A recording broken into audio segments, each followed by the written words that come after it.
जी welcome back student. अच्छा जी, हम balance sheet की जैसे बात कर रहे थे तो उसी में फर्दर जो है लायबिलिटी और ऑनर इक्विटी सेक्शन को हम डिस्कस कर रहे थे।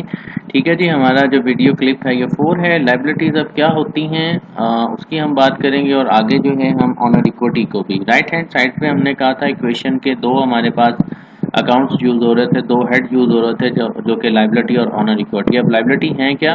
फाइनेंशियल ऑब्लिगेशन और अ डेट। ओके जी, ये फाइनेंशियल ऑब्लिगेशंस हैं और इनको आप डेट भी कह सकते हैं।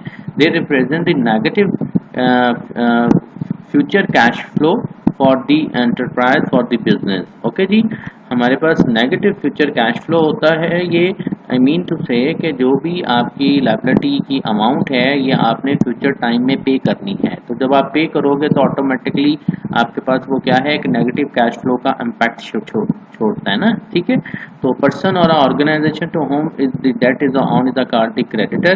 क्रेडिटर्स की पहले भी हमने बात की थी। ठीक है, क्रेडिटर जिससे आपने डेट लिया हो या आपने जो है लोन वगैरह लिया हो, ठीक है, उसको हम क्या कहते हैं, क्रेडिटर। ठीक है, द पर्सन और organisation to whom the debt is on is called a creditor. Okay ji, all business have a liability even though के लार्ज हैं स्मॉल हैं।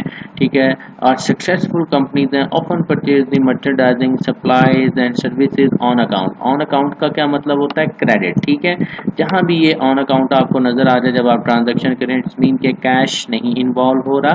क्या इन्वॉल्व हो रहा है? आई मीन के क्रेडिट इन्वॉल्व हो रहा है, आप उधार पे परचेज कर रहे हैं। ठीक हो गया। The liability arises liability arising from such purchases are called the account payable again। तो इस किस्म जब आप कैश नहीं देंगे, ऑब्वियसली बात है आपने चीज़ परचेज कर ली है तो लायबिलिटी अराइज हो जाएगी, आप लायबल हो गए। तो इस लायबिलिटी का नाम हम किस तरह से शो करेंगे इस परचेजेस को? Account payable. अकाउंट पेबल का क्या मतलब है कि आपने उधार में कोई चीज़ परचेज कर ली है और आपने इतने पैसे देने हैं। ठीक है, मैनी बिजनेस बारो मनी टू फाइनेंस एक्सपेंशन और a purchase of the high cost asset and pay for them over time। अच्छा, एक और भी हमारे पास टर्म यूज़ होती है, जैसे उसने बात कर दी है कि बहुत सारे जो बिजनेसेस हैं वो कुछ परचेज कर लेते हैं कोई हाई कॉस्ट एसेट। ठीक है, जैसे लाइक कोई बिल्डिंग वगैरह है, कोई इक्विपमेंट है। ठीक है, तो उसमें फिर वो क्या करते हैं, लोन वगैरह ले लेते हैं। They are obtaining the loan and borrow usually must sign a formal note payable. तो उसमें फिर वो क्या कहते हैं, देखें, और इसमें बल्कि आप ये भी अंडरस्टैंडिंग करें कि बल्कि 90 डेज से ज़्यादा, 90 डेज से ज़्यादा अगर आप कोई परचेजिंग करते हैं, आई मीन के अगर तो आप 3 मंथ में या 90 डेज में पेमेंट क्लियर कर देते हैं फिर तो अकाउंट पेबल में ही समटाइम हम कंसिडर कर लेते हैं। ठीक है, लेकिन अगर हम कह देते हैं हमने कोई चीज़ परचेज की है और हम आफ्टर 6 मंथ हम पेमेंट करेंगे, आफ्टर 1 ईयर हम पेमेंट करेंगे, तो उस केस में फिर क्या होता है, हमें एक नोट साइन करना पड़ता है, एक फॉर्मल नोट होता है, उसको हम कहते हैं नोट पेबल। ठीक है, और ये खास तौर पे ये जो नोट पेबल होता है ये इंटरेस्ट बेरिंग नोट भी होता है।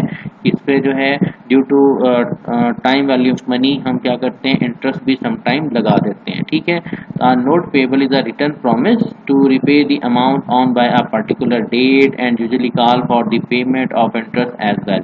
देखिए, यही बात मैं कह रहा था कि जो इंटरेस्ट है वो भी हमें समटाइम देना पड़ता है, क्योंकि देखिए सिंपल सी बात है, ये इस तरह से आप लोग बच्चों समझ लो कि जैसे होता है ना कि आजकल जैसे बाइक भी हैं, मोबाइल भी हैं, इंस्टॉलमेंट में आप कोई चीज़ लेते हैं। ठीक है, आपको पता ही होगा कि अगर आप नेट पे कोई चीज़ परचेज करते हैं उसका और क्राइटेरिया होता है, और अगर आप कोई इंस्टॉलमेंट में परचेज करते हैं तो वो ऑब्वियसली बात है 20,000 की चीज़ आपको 22, 23 या 25,000 में मिलेगी। क्यों मिलेगी?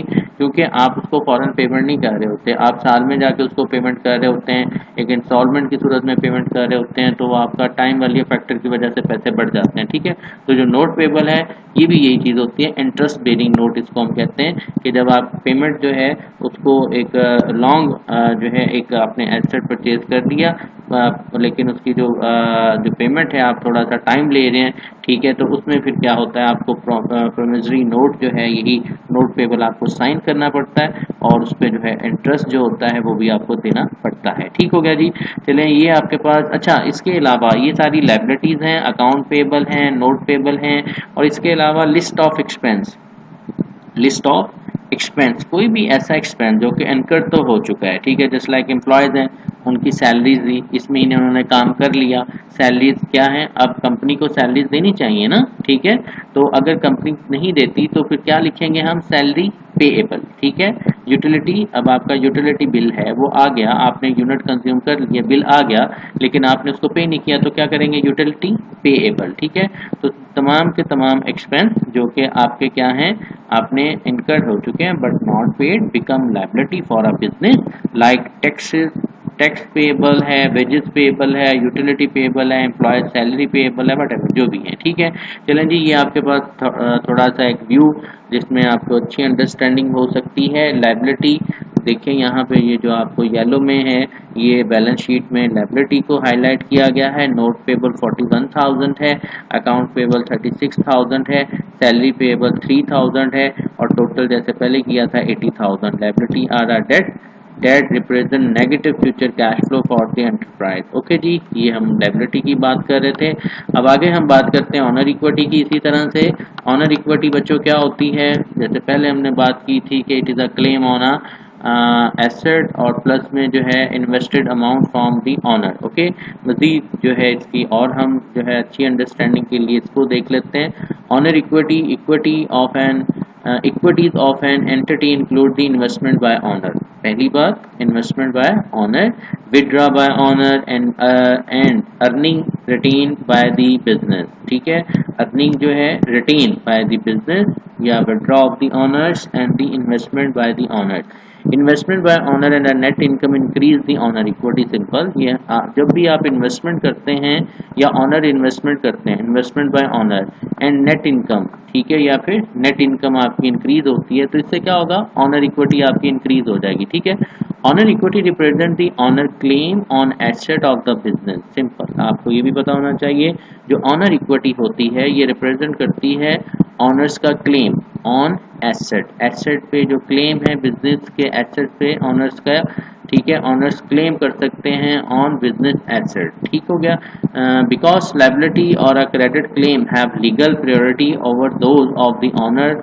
Honour equity is a residual amount. If you are the owner of a business, you are entitled to the assets that are left after the claim of the creditor have been satisfied in the full।